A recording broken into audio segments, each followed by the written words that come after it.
kuliah hari ini kita akan belajar mengenai materi. Nah, materi bisa dibagi dua secara garis besar, yaitu zat murni dan campuran. Nah, zat murni itu terdiri dari unsur dan senyawa, dan unsur itu terdiri dari satu jenis atom. Kalau senyawa itu terdiri dari lebih dari satu jenis atom. Jadi contoh dari unsur itu O2,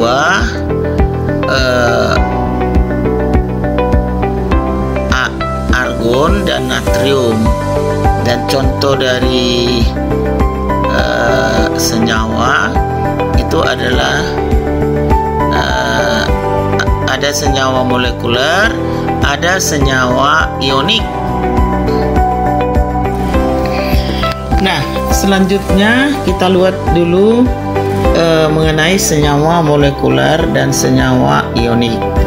Nah, senyawa molekuler, senyawa molekul atom-atom diikat oleh ion kovalen. Sedangkan senyawa ionik, ikatan yang terjadi adalah ikatan ion, yaitu antara ion positif dan ion negatif. Nah, contoh dari ionik ini yaitu ionik ini umumnya adalah perpaduan antara logam yang bermuatan positif dan non logam. Dan misalnya Na positif yang logam, Cl negatif yang logam.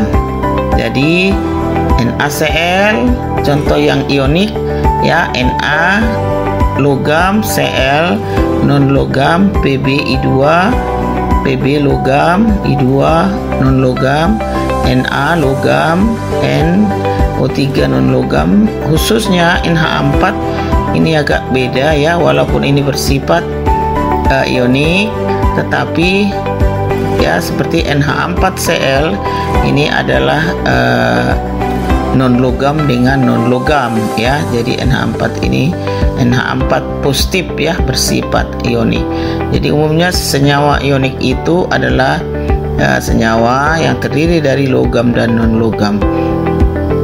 Sedangkan molekuler itu gabungan antara non logam dan non logam, atau metaloid dan non logam ya. Ini umumnya ini ikatan kovalen. Contohnya SO2, S non logam, dan O2 non logam, SiO2, Si metaloid, dan O2 non logam.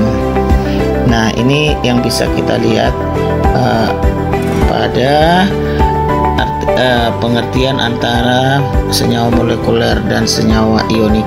Nah, berikutnya ya, misalnya diberikan contoh soal ya, beberapa senyawa seperti PCl3, PbNO3 kali 2, SO3, HCl, KBr, NH4Cl.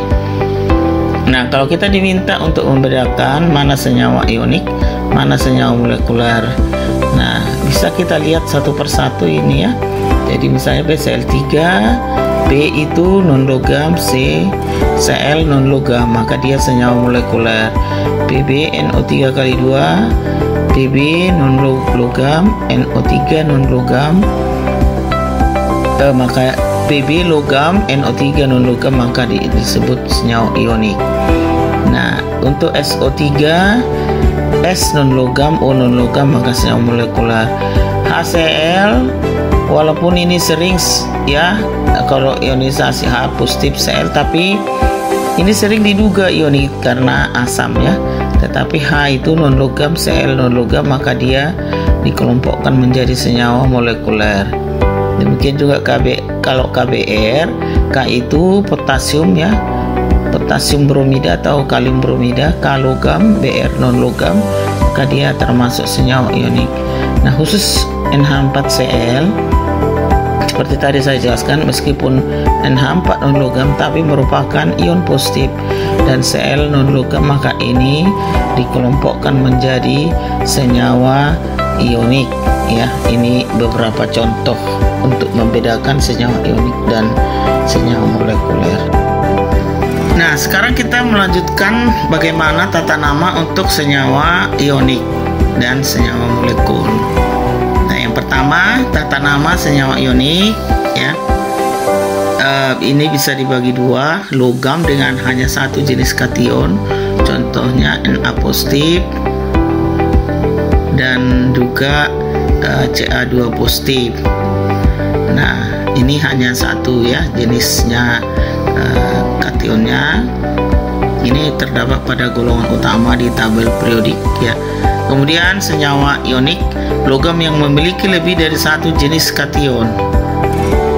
Contohnya Fe, jadi Fe itu bisa 2 positif dan ada juga Fe 3 positif.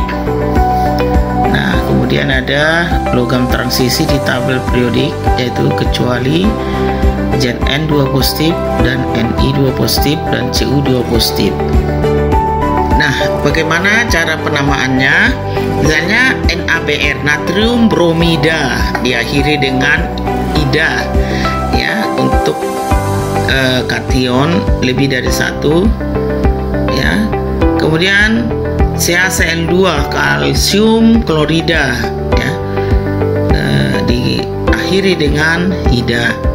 Nah, untuk senyawa FeSO4 ini muatannya Fe 2 positif, SO4 2 negatif, jadi besi 2 sulfat. Demikian juga dengan CrOH kali 3, krom ya 3, muatannya 3, dan hidroksida muatannya 1 tapi dikali 3 dan diberi krom 3 hidroksida.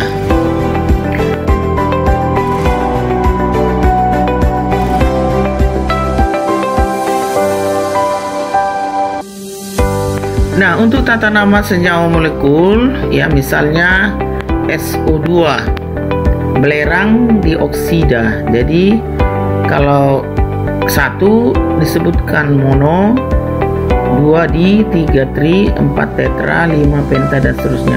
Misalnya kita mempunyai Cl2O7 di kloro hepta oksida ya. Kalau dia 7 hepta, 6 heksa ya, demikian seterusnya.